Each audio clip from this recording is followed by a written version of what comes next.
नमस्कार शेतकरी मंडळी, विदर्भातली शेती या यूट्यूब चॅनलवर स्वागत आहे. आज आपण भुईमुगाच्या शेतातनी आलेलो आहोत. कोठारी बुजुर्ग या गावी. या काकाचा जो भुईमुग आहे एकदम चांगल्या पद्धतीनं त्याची उगमशक्ती जी आहे चांगली आहे. आपण त्यांना विचारू की कोणत्या कोणत्या कंपनीचा आहे. नमस्कार काका. नमस्कार. आपलं नाव काय म्हटलं?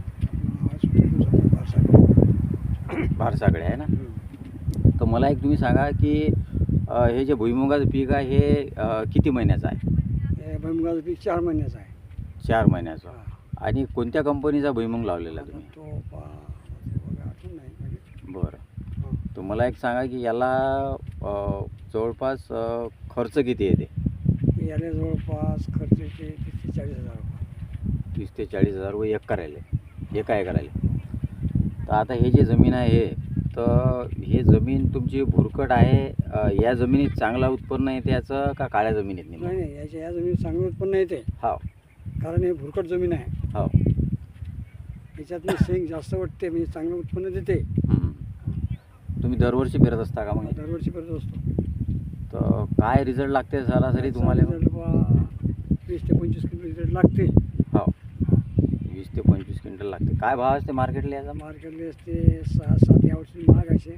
महाग आहे. यावर्षी 8पर्यंत शेंग गेली.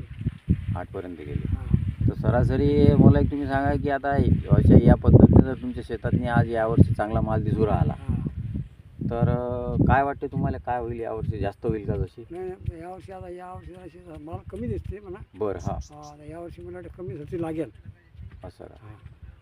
तर बाकीच्या अवांतर पिकापेक्षा हे जे परवडते आहे ना.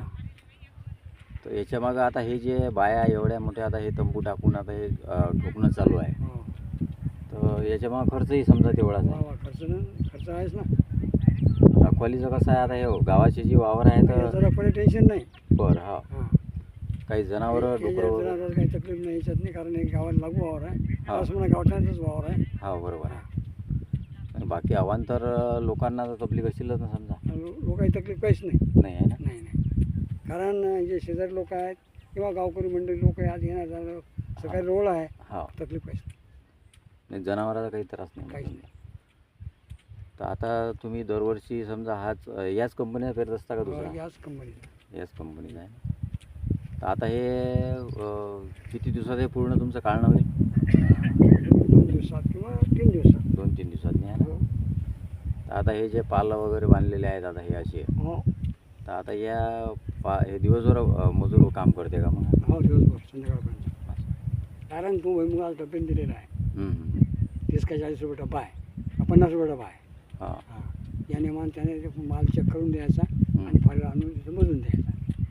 म्हणजे डब्बा म्हटलं म्हणजे कसं? डब्बा म्हणजे हा आपला डबा आणि खायला त्याला डबा. हा, त्या हिशोबाने यायला दिलेलं. हो ना. मागच्या वर्षी किती झालं मग तुम्हाला? मागच्या वर्षी झालं 22 क्विंटल. कोणत्या कंपनीचा आहे म्हटलं अजून?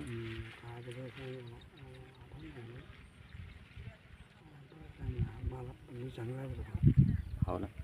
तर यावर्षी जसं जे तुम्ही म्हणणं आहे की माल चांगला नाही घ्यायला मग लागलेला. यावर्षी जरा कमी माल आहे, थोडा कमी आहे ना. जवळपास एका एकराला 40,000 रुपये खर्च आहे तसं म्हणणं आहे तुमचं? 20,000 रुपये खर्च नाही काय. हो, नागरिकांना वखरण वाटू पाडणं, ताण पाडणं, पेरणं, बरोबर, बियाणं, खत. हे पूर्ण ट्रॅक्टरनंच होतं का मग? हे ट्रॅक्टर पूर्ण ट्रॅक्टरनंच पेरणी आहे ना. ट्रॅक्टरनं पेरणी म्हणजे मग फवारे 2-4. हो. बरोबर आहे. 8 दिवसाला पाणी देणं. हो, बरोबर आहे. पाणी किती द्यावं लागते मग याला? पाणी 8 दिवसाला पाणी लागते.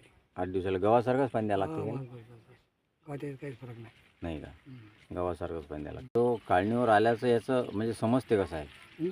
हे काढणीला आता आला बा. हां, बरोबर आहे. तुम्ही सांगतो बरोबर आहे. हा, काढणीवर म्हणजे समजा हे पुरे समजा 4 महिने झाले किंवा पेरणीपासून जी तारीख ठरली त्या तारखेपर्यंत 4 महिने पूर्ण झाले, हा भरून काढायला आला असं याचं हे आहे.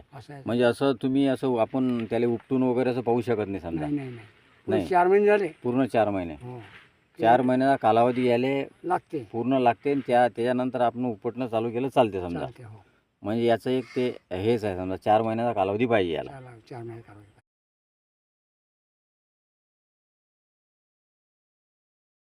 शेतकरी मंडळी जवळपास हे 4 महिन्याचं पीक आहे.